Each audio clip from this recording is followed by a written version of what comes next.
Hello, everybody. Welcome to the Ginge Pedro Show. I am, of course, Gingerton. Bah. I don't know what. Alongside me, Pedro Ang. What's up, buddy? On the other side. Hey, what's up, guys?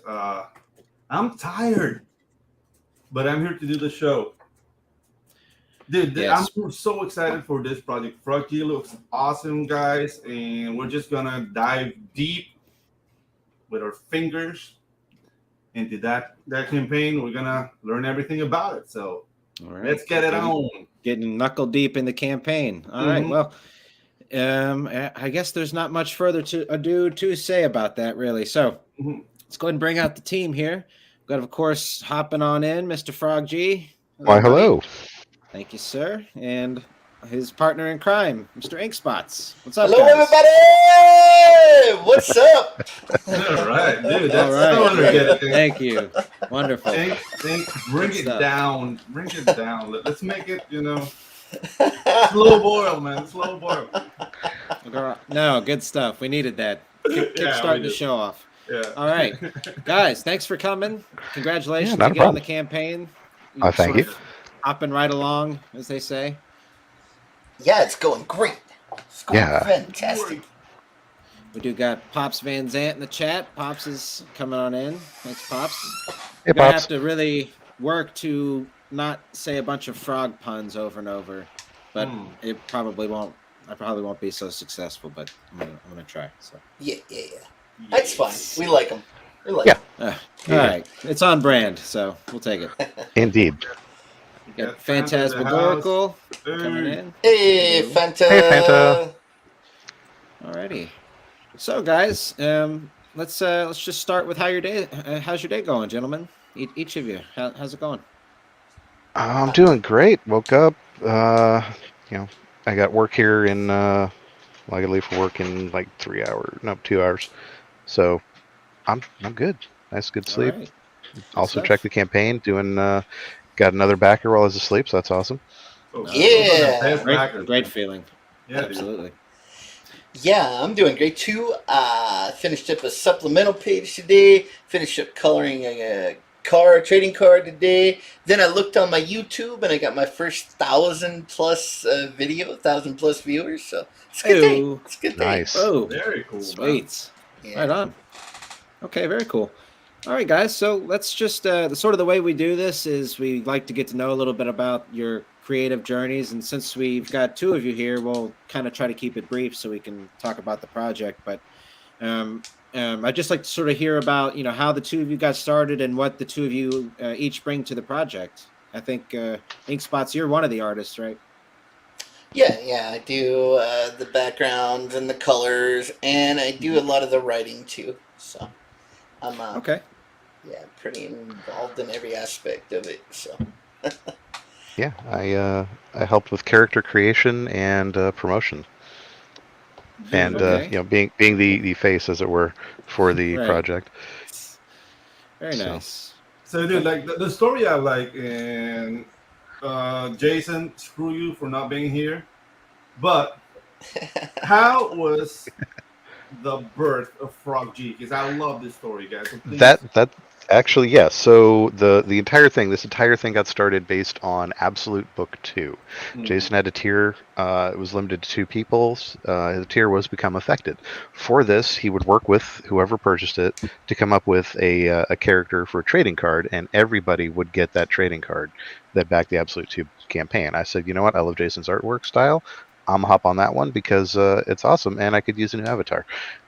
So I jumped on that one, worked with Jason a little bit back and forth, saying, let's, here's what I'm looking for, a mechanic frog, include the beard, and, back and forth. He sends me, he's like, okay, is this good? I said, this is almost perfect. He just needs a wrench. And Jason's like, oh yeah, you should probably have a wrench at that point.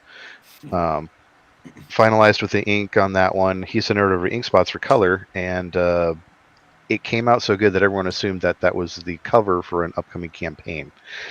And we were just like, no, it's just a trading card right now. But demand was high, and we're just like, okay, I guess we're making a comic.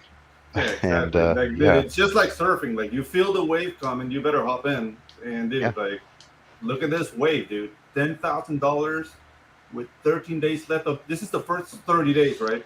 Yeah, Yes. first 30 days. Dude, you guys are doing amazing, man. Congrats. We don't even have our finished Irene cover yet, so we're thinking once we get that, that's going to knock it up a bit. Yeah, dude. Irene is Absolutely. a high commodity right now. Yep. A really loud high commodity. Well deserved. Very Yeah. loud. She's High She's commodity. very squeaky. Very Yeah, squeaky. dude. Love you, Irene. Nothing but love. Definitely love the art style and this little logo right here. This looks great. Yeah, that was the great two-time Emmy-nominated artist Matt Barr did that Yeah. for us. Yo. Go, Very go, nice. Maddie.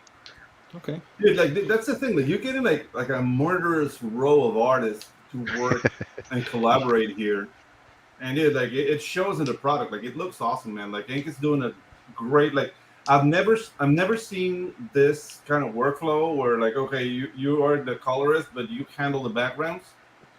And it's giving it a very unique style and a very unique look, man. So congrats, man. It looks amazing. Thank you. Yeah, and Okay, so- Frog G, actually the name came from his time in the military, right? Yeah, so the background story on that, and this is a C story back from my Navy days, so there may or may not be truth to this. We were all out at the bar prior to getting underway, and one of the group of us is he's a little bit tipsy, not gonna lie, possibly more than a little, but hey, you know what? He's our friend. We're gonna take care of him. He stands up for a toast, says, "All right, guys, we're going overseas. We're gonna get on the boat. So right now we drink. For tomorrow, we'll croak havoc and let's salute the frogs of war." And once we could all breathe again because we were laughing, we said, "Aye, cool. We are the frogs of war." Dude. And yeah, we all took a letter and went from there. I was the younger cool. sailor at that point. Dude, that's another book, man. The Frogs of War. Yeah. Jesus. Dude, I just think it's cool because it didn't really have anything to do with it. Probably everybody thinks it has to do with Ethan's Cyberfrog, but it doesn't have anything to do with that at all. Yeah, the thing is, like, it's a very subliminal chess move you guys did, choosing a frog within Comicsgate. But the thing is, like, the character is so unique. The backstory is so unique. Like, it's nothing like Cyberfrog. So whatever, anyone can do a frog, you know. Yeah. But yeah, like, there's an advantage of doing a frog book. There's enough room in this pond for more than just Cyberfrog, of course. Yeah, exactly. Yeah. Okay. All right. Yes. Okay. So, could you, Ink Spots? Could you talk to us a little bit about your journey as an artist? Just how long, and also as a writer. But when I say artist, I sort of want to encapsulate both of those. But when did you get started creating? I started in my 20s. I for an artist, that's kind of late. Like I didn't really. I doodled when I was a kid, but I never really had considered that I could be an artist for a living. I came from a very poor background, like a lot of people my age seem to have, and like it was really like you just kind of get out of the house and then get a job and work until you die. So Absolutely.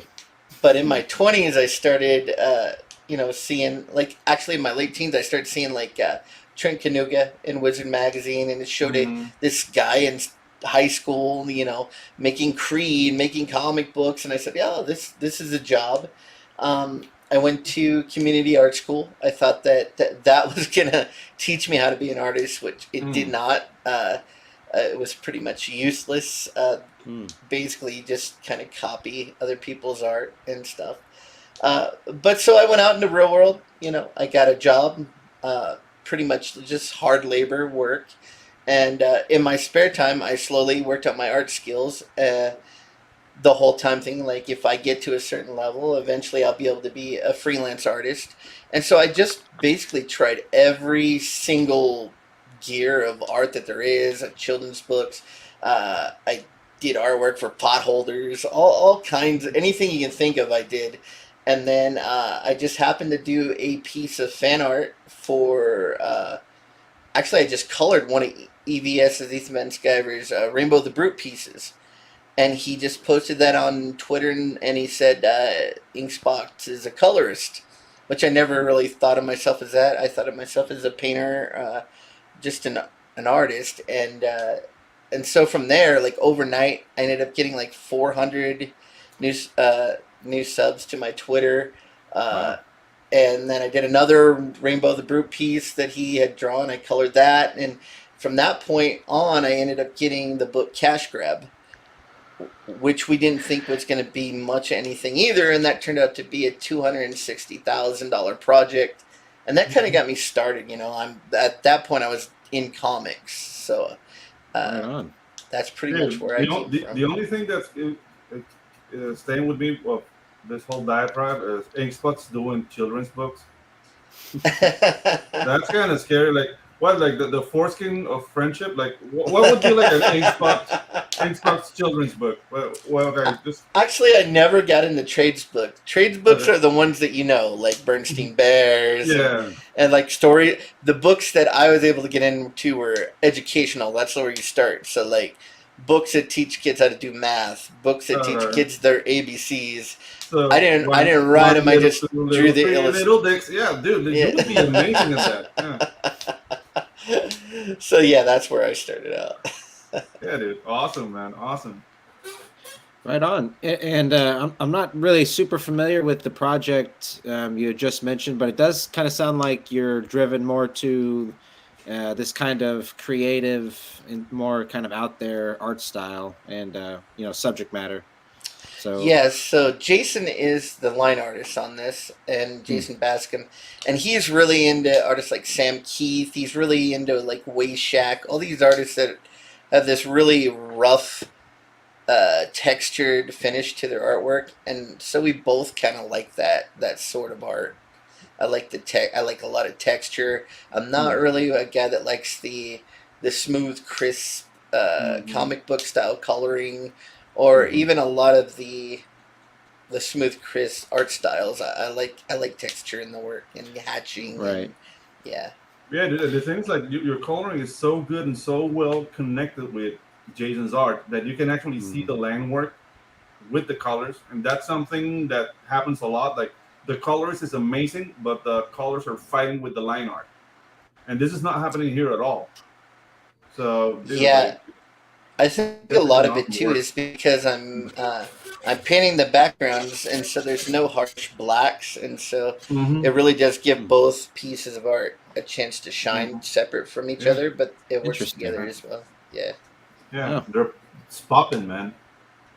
Yeah, very nice. Very cool. Okay, so Frog G, could you give us a just sort of a brief introduction as to how you got into comics and wanting to be a creator, and I've been following around the YouTube independent comic guys for a little bit.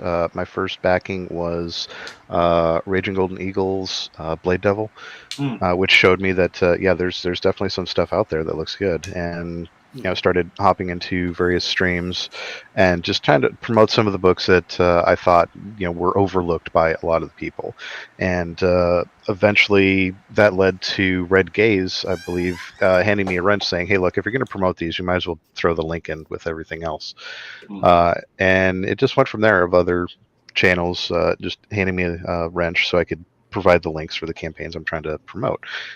So as far as drawing comics, I don't actually have those skills of drawing. My creative endeavors are more for woodwork and resin work, up to and including dice making, which is becoming fairly popular.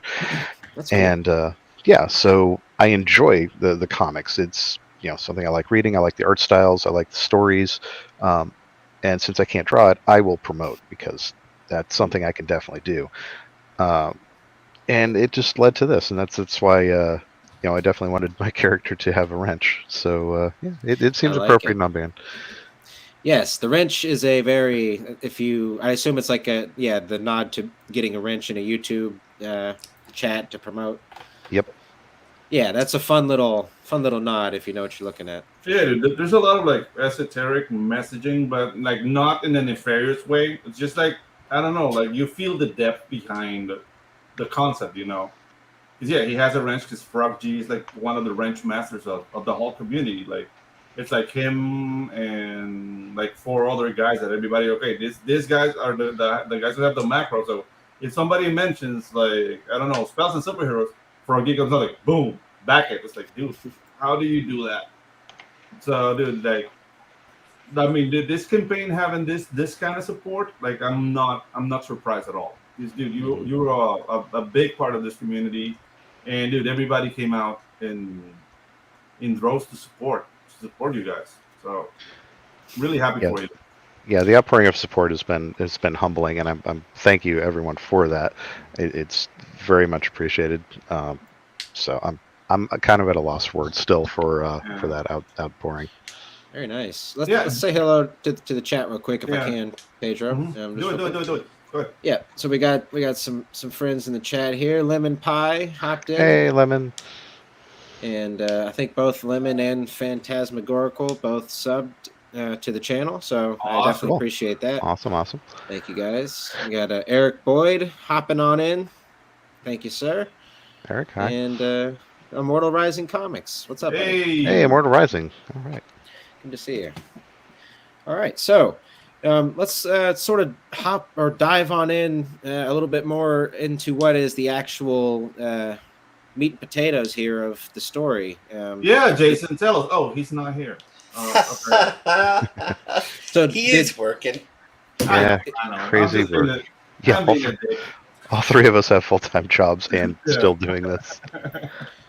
I love the little tagline pitch here. A 48-page comic book about a man turned into a frog by a voodoo priestess and the quest that follows. It sounds fun. It sounds, kind of just escapism, and also the actual title itself, Frog G, Voodoo, Gods and Magic. It's got a good hops off the tongue nicely there. Yeah, there's a nice roll to it. Yeah, I had just said that one day, and then Jason was like, "That's the title of the book." Because we had a working title for a while of Operation Wrench, and that helped build a little bit of interest. So as soon as we decided to do this, we just started just a little bit like Operation Wrench soon. Yeah, Operation Wrench is cool, but I mean, for what I know about the story, like it leaves stuff out. Like this, Gods and Magic is just like, dude, like this is exactly what you're getting. And, Operation Wrench sounds like a good working title for like a movie. You know how like they always try to hide the movie with like whatever some other name.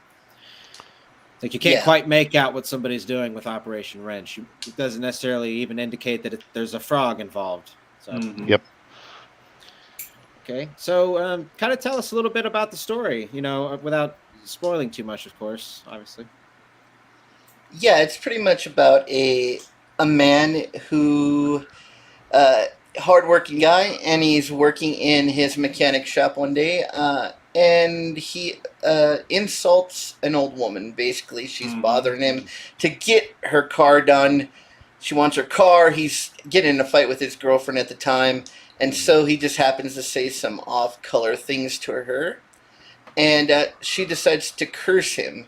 He thinks she's just messing with him, and goes a little bit nuts, tells her to get the heck out of there, calls her early bird special. And it so happens that she's a voodoo priestess and a shapeshifter, and she curses him and turns him into a frog.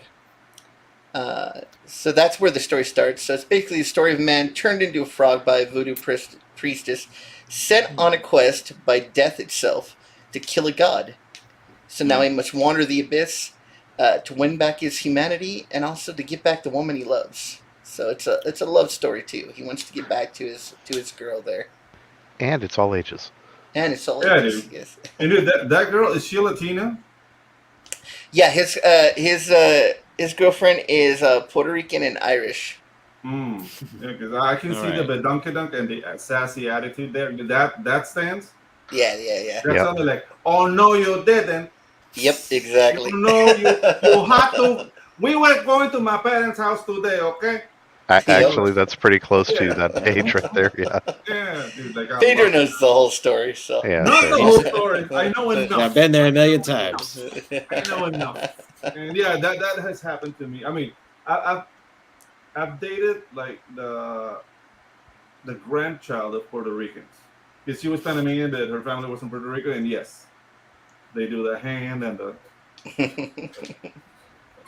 man. But it was a good time. It was a good time.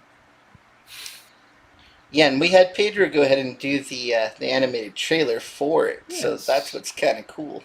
Let's go ahead. Yeah. Yeah, that was Love a lot that of trailer. fun, man. It was a lot of fun, guys. All right, go ahead and play that here. We've all read the story. The brave hero conquers the diabolical villain and rescues the damsel in distress. But this is real life, and in real life, stories don't always have happy endings. Frog G, the story of a man turned into a frog by a voodoo priestess sent on a mission to kill a god by death itself.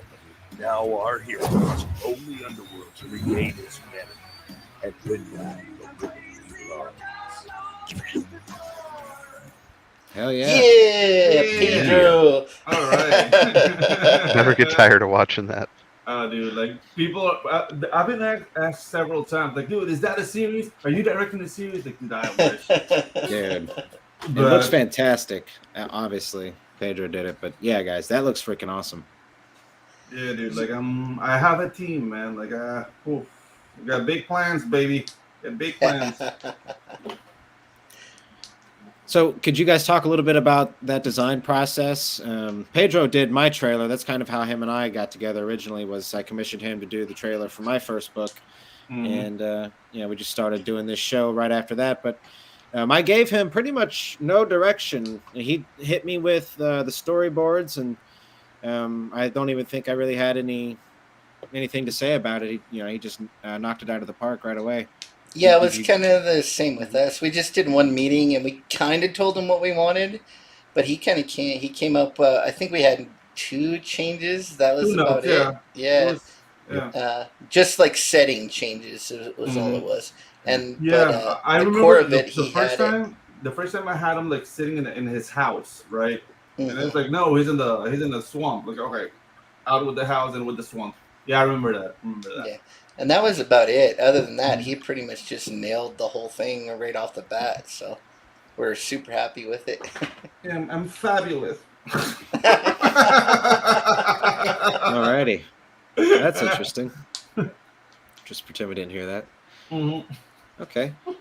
All right, guys. So, could you talk a little bit about? Is there? We've got the Voodoo Priestess. Is she like a villainous character that we see throughout the story, or is this potentially an ongoing series, or what are we looking at here? With this? Yeah, we got a 3-book arc planned out, and so the big bad guy, which we have his origin story in the supplemental that's on here. His name is Sir Nunos, and he's basically the father of all monsters. He's been condemned to the abyss. So he's made all the monsters. Right. So the Voodoo Priestess is actually one of his creations that he's corrupted. And then so is the character of Death is also one of his creations. So there's, of course, some subplots you kind of won't figure out what's going on till the last book comes out. Very cool. Okay, so is she Death? Am I misunderstanding? I'm sort of inferring here with the skeleton face. Yeah, it's just like emotional. You don't have to reveal too much. It's sort of like it's not like her face didn't turn into a skull. That's just how it's just like an emotional comic book thing, like okay. Yeah, he just did something he probably shouldn't have done because she's evil.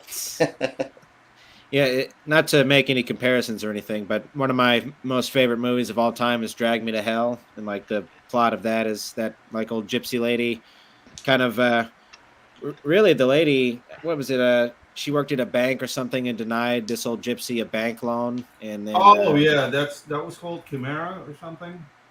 Well, no, it was Drag Me to Hell. Drag Me to Hell, but the lady was a lamia. Yeah, that's like a demon. Yeah, I remember that movie. Yeah, always it's kind of like that. Yeah, it's a very striking thing to put a curse on somebody just out of pure, inconvenience. I guess, yeah. Yeah. Okay, so could you talk a little bit about does the world transition into a more fantasy-driven world with monsters once he turns into a frog, or? Oh yeah. Well, what happens is he's still in our world when he gets turned into a frog, and he confronts the old woman, and then here she's transforming into what she really is, which is the Voodoo Priestess here. Dude, that's a hot black chick, man. Yeah. So that's her transformation, and then it is like we like to say, it's a Spider-Man mixed with Hellboy. So when he gets sent on his quest, he goes. There's this opening that comes up through the swamp, and he goes down in the ground, and he ends up going into another realm, I guess, but it's we just call it the Abyss, and it's where creatures from the past have been imprisoned by Kronos to because they pissed him off. So so as they go through the different realms of the underworld, you meet more and more creatures, and we try to put all the different kinds, like we have Norse gods, we have Native American folklore, we just drew from every culture and put our own kind of spin on it. Very cool. Yeah. James, can you go back to the skull right there? No, not that one. The last page. Mm-hmm. So guys, we're here in front of the work of a master. Look at the lighting on her face and her shoulders. Like how it's picking up, dude. This is like very delicate, like knowing where to put color. So, dude, like H-Spots is a freaking treasure, man. Like, I want to work with you at some point, man. I'm gonna give you a call. Yeah, man. Hot damn stuff. Yeah. Hot damn. Yeah, I was gonna comment on this skull actually. Yeah, dude. Like, look at the work in that, dude. Like, it's putting like I think I can color, but dude, like he's putting me to shame. Could you talk a little bit about your palette decision? Was it kind of more based off the script, or did you just sort of get to play with different colors? Or Yeah, I just wanted. I wanted to do a lot of light sources. So you can see there's at least 3 light sources. Actually, there's 4 light sources in there. And so I just wanted to try to get all these light sources, but still let the image work. And so it was a little bit of a challenge, but it came out all right. It wasn't exactly what I had intended, but it came out all right. I like it. And for me, this book has been a lot about, like, each page is a different piece of artwork. So one page I might make about, okay, I'm going to color this, and it's going to be about the emotion of the page. But then the next page may be just about, I just want to make realistic backgrounds, so it's just me tickling every artistic, scratching every artistic itch I have. And I think Jason's the same way. We're just trying to make cool stuff. We're all about that tickling, man. I feel tickled. Thank you. To me, it kind of sounds like it's a very painterly approach. That's kind of how I got into art myself. Was just through watercolor painting, just wanting to learn how to paint, but eventually I moved to doing acrylic. And I'm nowhere, near as good as you or, anybody really. I just like to do landscapes for fun, but your approach does kind of look the way you described that was very much like a painter. I imagine. Yeah, I started out as a watercolor painter, and then I'm also an acrylic painter as well. So I do approach digital very similar to what I approach a real life painting like. So. And I make all my own brushes and everything because I want that texture in there, So I've made the marks on real paper, scanned them in, made the brushes, so I always like to just get as much texture in there as I possibly can. Yeah. So Absolutely. Is Bob Ross a hero of yours? No, not really. No. I don't even think Bob Ross is a very good painter. Yeah. Oh, man. He has a great afro. Like, I respect that afro, man. Yeah, you can't hate the afro at least. That Yeah, thing no, is no, no. on point. All right, we got Death Metal Hero. What's up, Luke? Thanks for coming by, buddy. Hey, man, he's the voice on the video. So. Oh, yeah. Yes, I'm just gonna ask. And he is drawing a trading card for the project right now. So, dude, I have to say this. Luke is my Darth Vader. I'm using that guy for everything I'm doing for narration. He has a great narrator voice, and he is very versatile. Like, he did this work for me, but he did something I'm working with John Hervey. Dude, it's Cool, like a cool. 1940s commentator. Like he nailed that too. So dude, it's very versatile. Like dude, if any of you guys are working on your trailer, you need somebody to do voiceover. Luke's your man. Get him. Heck yeah. Yeah. Absolutely. Okay, we got my buddy BK in the chat. What's up, bro? Thanks for coming by. Yeah. He asks, "Hey, Frog G, is that your art?" But watch the replay, BK. Well, we're a little bit past that, my friend. It's all good. He's a friend of mine, so okay. Alrighty, but yeah, the approach, like I was saying, was very painterly, and this just the capturing of light and everything is really beautiful, man. So, how long does it take you to do a page typically? It's about half a day, somewhere like 4 or 5 hours usually. If it's a really complicated page and I got to paint a lot of backgrounds, like get like that top panel there, that could take a little longer, take a couple hours to paint that or something. So just depends on the page, but yeah. Very nice. Okay, cool. Alrighty, let's see. So what else can we say about the campaign here? We got some variant covers. I see. Is that what this is? That's actually Matt Barr, right? That's the Matt Barr's art. That's the cover to the supplemental, and so it's Matt Barr with Matt Yackey. That's a double Matt Attack cover for the supplemental, Dude, and it that is came out beautiful.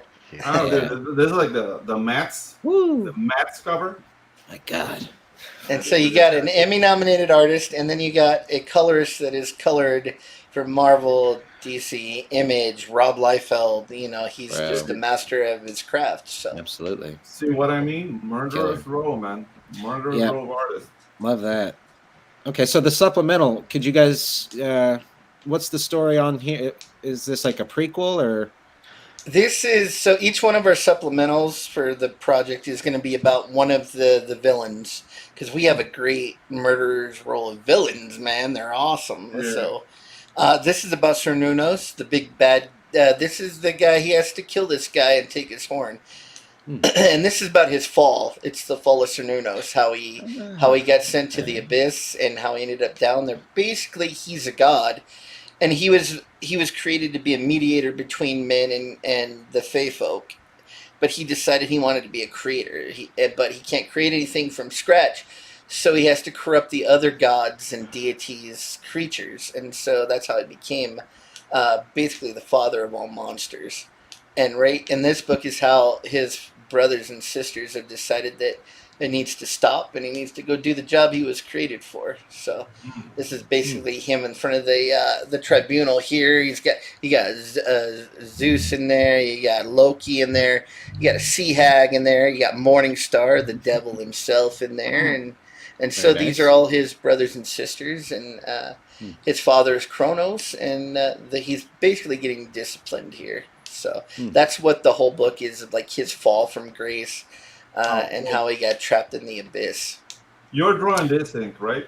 Yeah, I'm doing the pencils on this, and then Jason is inking over me because this is going to be black and white. Oh, very cool. So there's no color. So I'm doing the pencils, and Jason's doing the finishes. Not even So gray you- tone?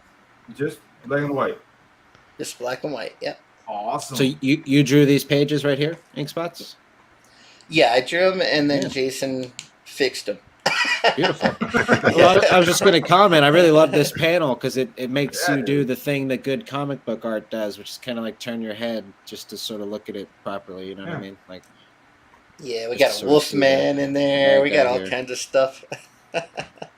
Yeah, and that's Cernunnos. So what happens is basically, eventually, his anger grows so strong that he burns all the flesh off his face, and that's how he becomes like the skull guy. Yeah. So Nice. yeah. Cue the metal. Dude, very metal. Right on. Okay, so what was some of the? Obviously, it's a lot of mythological inspiration, but was there any sort of, maybe without spoiling too much of where you got some of the other bad guy influences? But is there anything outside of mythology you pulled from? Or is there something interesting about your villains aside from that? Or I just think that we just try to find something that already exists, and then we just try to tweak it. Like our character Death is mixed with a Native American folklore about their deity of death. It was a certain tribe where deity of death actually came from the ocean, and it was like an sort of an octopus creature, and so we kind of mixed death with that octopus creature, and yeah. Oh, So. okay. Did you Very see? spooky. You're destroying your image, man. You're all about dick jokes and the ukulele, and now you're all worthy and Bro. Yeah. all Yeah, this knowing. is some legit, very, Yeah, that dude. sounds, not to sound It's so rude or anything. awesome, This man. is, this shit is awesome, bro. Like, Yeah, great dude. job. Thank you. Yeah. Yeah. Still not enough, you say. Alrighty, go There you on. go. And that's Oh, look at our that. Irene variant cover. That's just the pencils. She's not finished with the inks yet. Oh, she showed some of that Yeah. on Comics Kings yesterday, like the beginning of the inks, I think. This Yeah, is fucking well, awesome. She showed it Yeah. for like a couple seconds, and we got to Yeah. back her right away. I was there. It was almost like flashing a boob. It was very fast, but dude, it looked awesome. Yeah, It was obviously just this just as good as Yeah. watching a boob. absolutely. And I'd say this hand right here, I mean, obviously the whole piece is great, but gotta love just the composition and the thought Yeah, put the into foreshortening making there. making Yeah. this hand really come out at you. That is That's awesome. Very, very Jack Kirby. Is she doing the coloring on it as well? Billy Basco is going to be doing the coloring. He's a colorist on Goblin Girl. Dude, you're Right. getting everybody. You're Dude. getting Billy's here. Absolutely. Wow. Okay, what have we got here? That's our Dan Plagle Cool. cover of our Cool. first. This is the villain at the end of the first arc. The Baba Gaga. She is a headless witch Mhm. who tries on, wears the heads of her fallen foes, and she Dude. also has a prosthetic leg, which is her magic wand. Mhm. Wow. That's is from, awesome. That's from Russian folklore, right? Yeah. The Baba Yaga. Yeah. Yep. Hmm. Hot dang. Yeah, and here's your boobs, Pedro. You were just Yeah, talking dude. about boobs, and Yeah, there you got exactly. them. All ages. Remember, all Yeah, ages. at all ages. Absolutely. Okay, as a Latino, I'm more of an ass man, but I don't shy away from boobs. You know. And the mouth thing was Jason's like. Eventually, I think when he started, there was like a suction cup kind of thing there, and he's like, Mhm. "Now I'm gonna put like this mouth claws that just like bite onto the heads and hold them down." So Yeah, dude. that's Very very cool. creative. Very Yeah, very cool indeed. What was the decision behind? I mean, it's just a cool decision, I guess. But that the leg for a wand. Does she take it off, or does she just like hold the leg up and shoot it at you? Or? Well, I'm not sure yet. So that was Jason and I, because when we write this, we write it together. Like, I'll come up with a concept. We'll go into the Discord and we'll just discuss like a character's backstory and stuff. And he just said like, you know what? Maybe not only did she lose her head, but she lost her leg, and her Mhm. prosthetic is a magic wand. I'm just like, Yeah. Oh yeah. okay, Dude, cool. Okay, I have a question here. Like, if you put the wand backwards, will she shoot herself in the crotch? Probably, yeah. Wow. I would okay. think so. Hmm. Yeah, she Okay, could have but a remember- hot crotch. It is all Yeah. ages still, so It's all ages. We're all good. ages book. All ages don't have to book, worry guys. about that. Back it. No Yes. crotch shots. No. Very very unique concept, and Yeah, dude. just taking something and putting a spin on it is always a great idea. Yeah, dude. Just Because like standing I mean, out here. the whole story of the Baba Yaga is like she lives in a house with chicken legs, and she like lured children into the forest to eat them. But this whole like wearing the heads of, dude, it's just like a spin on it, but it's really really cool because she does Yeah, have a she's- collection of skulls. Yeah. Yeah, she's a fashionista, and that's the next step. Is logically, if I can't just match outfits, I also Yeah. want to match Yeah. the head for it. Yeah. Yeah, it is particularly man. gruesome when you really think about it. Yeah, very nice. Aside from the fact that this is just, again, cue the metal. So yeah, those are some of my pencils for Oh, look at the that, dude. for the Very supplemental nice. and some of Jason's artwork. Mhm. Very nice. Because we're also, we're offering original artwork on the campaign. So Yes. Cool. Okay, sweet. and Oh, that's shit. my acrylic painting of Frog G. So on this campaign, we have the Big Daddy tier. On the Big Daddy tier, you get an acrylic painting, original full-size drawing by Jason. You get all the books, all the covers. You also get anything else. Like, Mm. we're thinking about adding bandanas and wrenches later on. if you get the Big Daddy tier, that's basically your subscription tier. You get everything we Nice. add to it, all the stretch goals. But the cool thing is, I'm only doing acrylic paintings of Frog G for this campaign, and I will never do any more Frog G acrylic paintings. So they will be done live on stream, painted live on stream, signed and numbered. Very cool. Very So far smart, we too. actually have two. We have two so far because someone bought one in the secret tier that doesn't show up. So Very nice. Could you talk a little bit about your painting inspirations? Like you had mentioned children's books. Like I can't remember the exact title of it, but did you ever read that children's book? It was like this twist on the Three Little Pigs, but it's from the wolf's perspective, and the art was like, dude, love that, love that guy, whoever that artist was. Yeah, I remember that that was even when I was a kid. I think that book was out. I remember that. Yeah. Great book. But yeah, for this, I actually learned how to paint from. Oh man, it sucks because I from his Domestica course on Ariel Olvetti. Is that how you say it? Olvetti, yeah. Olvetti, yeah. He's a Mexican or a Spanish painter, and he does he did like the Last Avengers story, and so he had a course on Domestica. So I kind of already knew how to paint before that, but I really use his process because it was the easiest one to draw more complicated images with. So yes, very nice, man. This is beautiful. This just lovely. Are you familiar with Ryan Church and his process? Yeah. Yeah. I don't know about his. I'm familiar with him. I don't know much dude, about his process. The thing is, like, there was this thing that this is before like YouTube. It's called the Norman Workshop, and they will send you sets of DVDs. And there was like Feng Shu, who will like do very detailed, like technical. He designs like chips, and he ended up working on Warcraft. And there was like Ryan Church, who would like basically taught you speed painting. And dude, those DVDs like blew my mind, but I never really followed them strictly. And then they got stolen when I go to school. But yeah, like right now, like Domestica, like there's no shame, man. Like information where you can get it. Like you don't need to go to school or whatever. You just need the freaking information. And if you get it and you apply it to your work and it looks good, like who cares, right? Pretty much everything I've learned on my own through the internet. You know, like I went to college, but I didn't really learn how to draw there. You know, I really learned how to draw, just by doing it and failing a lot of times, and then from the internet. So yeah, dude. Like I can't really say that because I went to a really good animation school, but dude, like the program was like, okay, you're here, you're drawing. You know what I mean? And from 9 a.m. to 4 p.m. every day, and everybody stayed after school. And dude, we left like at midnight, 2, 3 p.m. 2, 3 a.m. just drawing and learning the craft of animation. But I know not that many people get that experience. So I'm very grateful for my school. But right now, what I've learned, it's already online. You know what I mean? You don't need to spend like, $80,000 a year to learn how to animate. It's just, dude.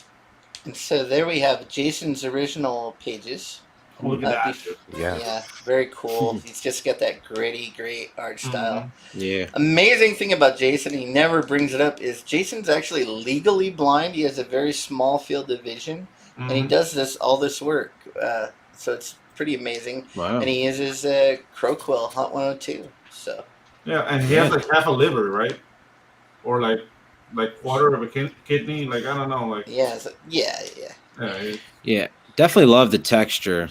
Again, and I see why you enjoy working over his stuff because there's so much that grit on it, but there's just a lot of that hatching and just shading. Yeah, dude. Yeah. But you know what really works because sometimes like they will tell you like they told me that in art, so like you squint to basically like blur so you can see better the shape of what you're hatching. So I don't know if Jason is taking advantage of the fact that that's how he sees the world. But dude, the results are amazing. So yeah. So kudos, Jason, and go to hell for not being here. But yeah, dude, you're an amazing artist. It's not about work and responsibilities. Yeah, exactly. And, like, damn big and a don't. Who does that? Okay, so there's right his on, original guys. cover there. Yeah. And then we have some stretch goals down below. We hired a lot of other artists. Yeah. That's probably gonna be a sticker eventually. That was his chibi version. Yeah, dude. It's very fun. And then we just unlocked this stretch goal when we hit the 10,000. So you get the damn play goal card, and then the hockey art card. Which I colored right there. There's my colored version of it. So. Nice. Yeah. Dude, hockey's another artist that is just like advancing at leaps and bounds, man. It's just amazing. Like how he was drawing 3 months ago. Yeah. Completely different artist today, dude. I'm very, very proud and very happy for him. I'm pretty sure that this is the best thing he's done so far for us. So. And he's only going up, man. And so, yeah, we'll have other stretch goals come. We have that Shelby Robertson card colored up already by Irene's colorist. Dude, you guys got Shelby too? Yeah, so we're going to have a Shelby card. We're going to have a Luke card. Luke's Death Metal Heroes doing a card for us. Yeah. And then we are going to have a 6 a.m. sticker. So the next stretch goal at 12,000 unlocks 2 cards and a sticker. Well, very cool. Sweet. Very cool. So everyone, no matter what level you've backed at 12,000, everyone will have 4 trading cards and a sticker added to their order. So yep, you guys should definitely be able to hit that. I mean, you're right on track, honestly, to do past that. The front train is off. Yeah, it's on. It's you guys are hopping along here. I've said that joke a couple times now. Still works though. Hey, indeed. All right, so let's go over the perks here since we just hit the campaign. Yeah, I love that word, perks. Perks. So, some perks. Frog G, would you like to take it away? Yeah. So we're going to start off the feature tier, all the covers and the supplemental. We wanted to give you, the chance for, since all of these covers are amazing, why not give you a deal on all of those and the supplemental with a little bit of a discount, all in one stop. And you got that with a little bit of a discount. Right on. And it'll include all the stretch goals, naturally. Sweet. Now, if you had signed up on the pre-launch, check your emails and go for that through the secret tiers because you get that at a reduced rate and an all-foil trading card with that. Yeah, you actually get the supplemental for free if you use the secret perk we sent you. Yeah. Okay, very and cool. Then rolling down from there, you get the just a standard cover. The basic tier on that one, standard cover plus the stretch goals we get. And you can add on the supplemental to that in the add-on section. Then the Dan Plagle variant cover, same situation. You can add supplement or other covers to that. Yeah, that really is just a great cover because it you can't help but ask what the hell is going on here. Like, what is this thing? Yeah. Very nice. And then the Irene cover. That's just a placeholder. Yeah, that was a placeholder until we get the final one there. But dude, just as a doodle, it kind of works. Yeah. Maybe do that as a card or something. Yeah. Don't miss on that piece, man. Then we roll down to the standard and supplemental. If you just want the one-click shop for getting both of those, we included that as a tier because it just saves a little time, a little bit of effort. And then we get to the fun part. The Jason Bascom sketch. You get an original sketch from Jason Bascom, and we're going to throw in that book because if you're getting original art for this book, why wouldn't we also give you the book itself? Right. Absolutely, and it's 6 by 9. That's a pretty good. It's a pretty good sized piece. Yeah, and we're going to throw in the supplemental. All right. So awesome. So 2 books and the original sketch from Jason.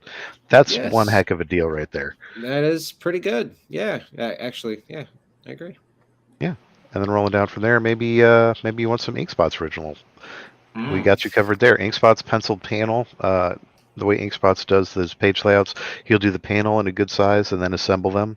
So at this point, you get a chance to get one of those panels. Plus, we get the book plus a supplemental because, again, you're getting the original art for this book. Why are we not also giving you the book? So yeah, I like it. Thinking of the backer, it's always appreciated. Yeah. Let's say somebody think of the backers.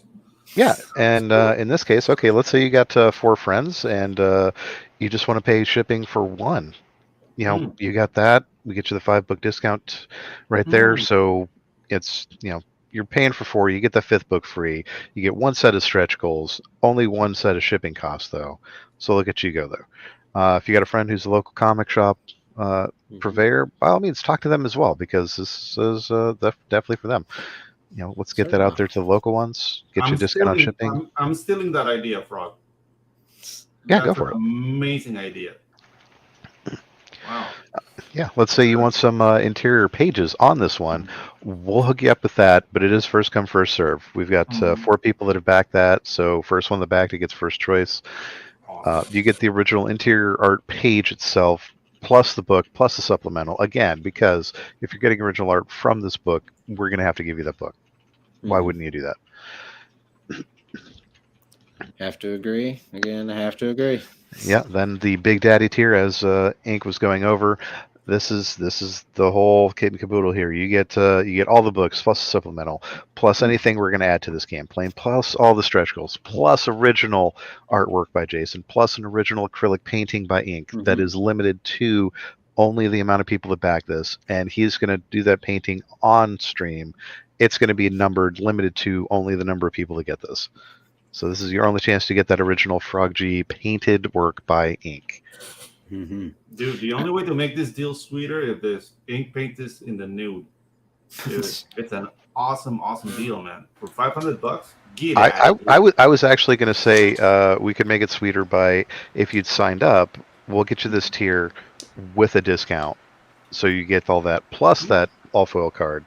Yeah, no nudity. It's better. That's better. Yeah, he may still opt to do that in the nude. We're not ruling that out. Yeah, the secret tier gives you $50 off this. So very cool. Yeah, very nice. Right on. Okay. And then let's say you really like that Dan Plagueville cover, because let's face it, it does have a couple of things going for it. You can get that original cover art. If you don't, we're more than happy to keep it, but you know we are going to offer it to the people there. And, yes, I could see that maybe going at a con or something as well. Like that just would look nice on a table. So this is like a please don't buy it tier, because I want to keep it. We're not going to say that, but okay, cool. Right. That's what I'm getting out of this. That's a vibe I'm getting. But get it. Yeah, by all means, definitely buy it. And then the Jason Bascom cover art, the original cover. This is the original line, for that. We also had one tier where you could get drawn in as one of the rock gnomes. That is sold out. We're limited to 4 on that. Gnomes, man, awesome! Yeah. Which if you during the animated trailer, the little things that Frog is clocking over the head with his wrench, those are the rock gnomes. Yeah, dude. All right, very fun. That was my favorite scene to animate out of the whole trailer. Getting those little bastards getting like pummeled by Frog. It's like, yeah. Guys, well, this is a hell of a campaign, man. There's a lot to love here, and I think Luke said it best. This campaign has something for everybody. Yep. Yeah, very smart. I'm so proud of you guys, man. And dude, there's nothing but the sky for you, dude. This is an awesome campaign, man. So congrats on their success, and for more to come, man. For more to come. Thank you. Yep. Is there anything else you guys want to add? We usually keep the show at about an hour, so we're wrapping this thing up here. Not really, besides when we do the second 30 days, we will be offering some, for the second 30 days, there'll be some more exclusive stuff just for that second 30 days that we had. Okay. So, so we got more stuff coming. We got lots of stretch goals. As soon as we hit them, as soon as we hit one, we reveal the next one. So, we got a lot of stuff planned. Yeah. Okay, smart. So I guess unless you guys got to head out, because I guess, just something came to mind real quick. You guys are very sort of plugged into not just CG, but, crowdfunding comic book campaigns. And you just mentioned something that I know was a debate a couple weeks ago on the Bancroft show, stretch goals and how to, people are just sort of debating on like how to present them to backers. Could you guys sort of talk without, maybe telling us too much of how the sausage is made for you, but could you guys talk a little bit about your thoughts on crowdfunding and the latest sort of Let's best talk about practices. sausage, guys. I mean, I would say for me, there is a lot of debate about crowdfunding. You have one crowd now that says that the project should be completely finished before launch, which I find that utterly ridiculous because that to me that defeats the entire point of crowdfunding. Crowdfunding is for guys like us that want to make this project, but we all have full-time jobs and it's hard to get something like this done because if we just put Frog G out there, what if no one bought it and then we spent a year making it? We wasted a whole year of our life. So for me, crowdfunding it tells you even if there's any demand for it, because if it doesn't fund, there's no demand for it. Plus, it lets you get the funds to actually do it. I mean, we hired a lot of artists. We hired Pedro. We hired our artists and Pedro. Yeah, exactly. That's how I see it. Pedro's the tag along.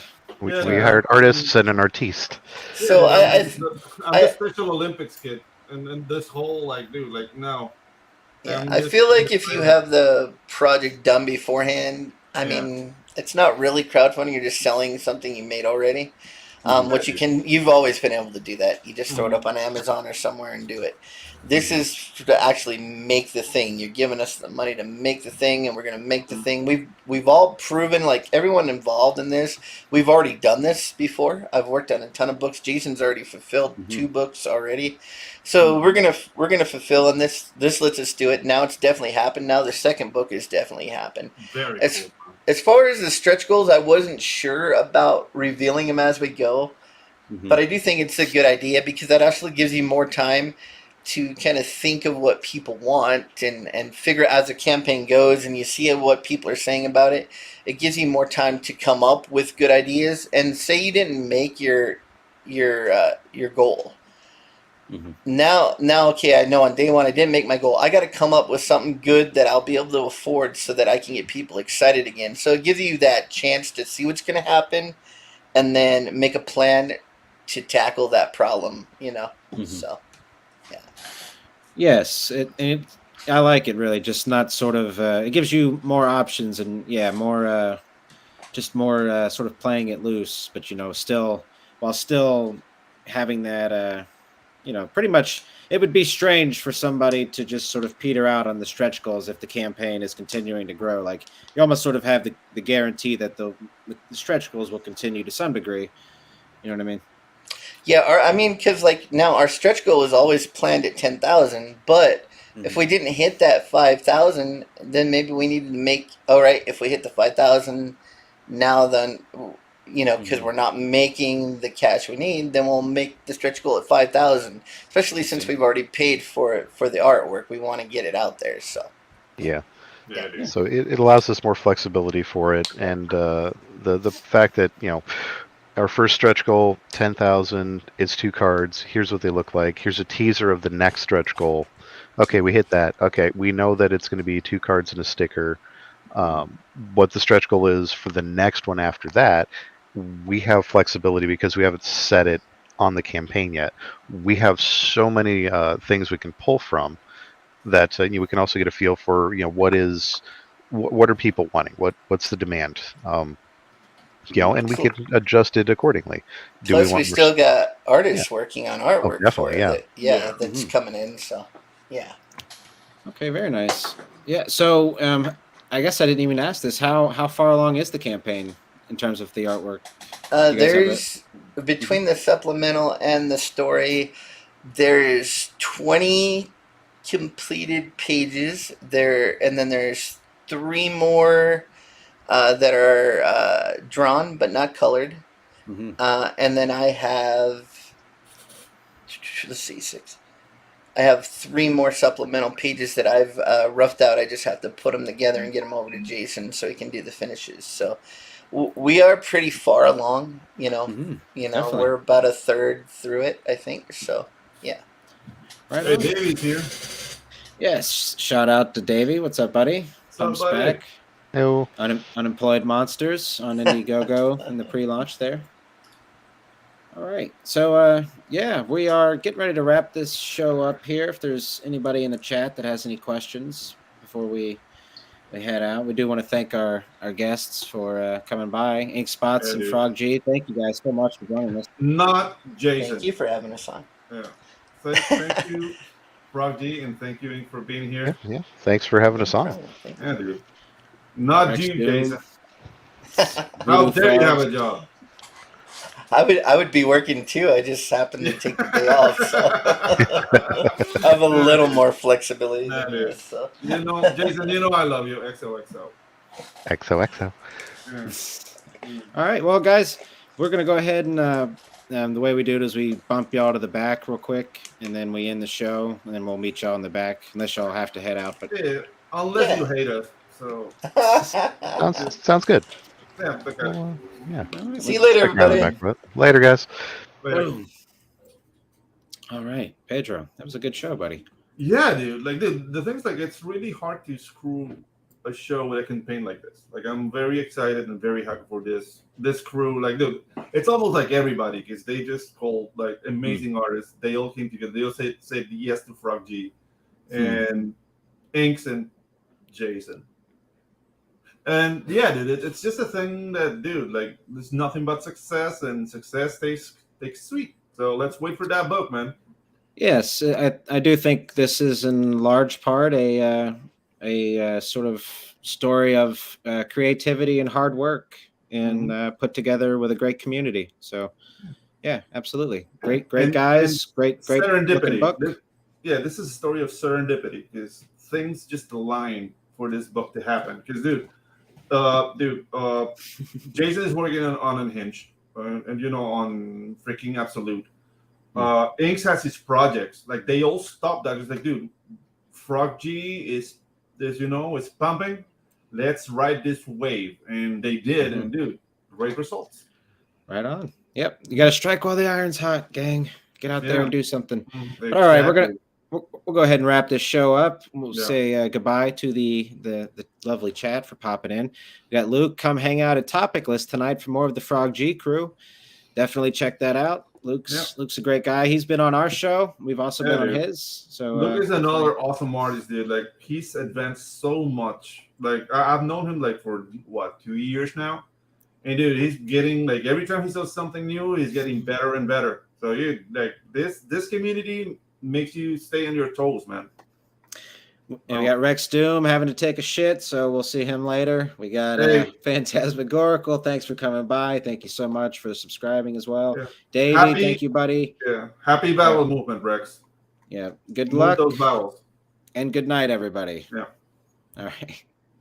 Bye-bye. Bye. Don't do it. No. Why? Why me? I'm not going to do it. That's your thing. You do that thing. I'm not going to do it, Ginge. No. No, I'm not. What's happening?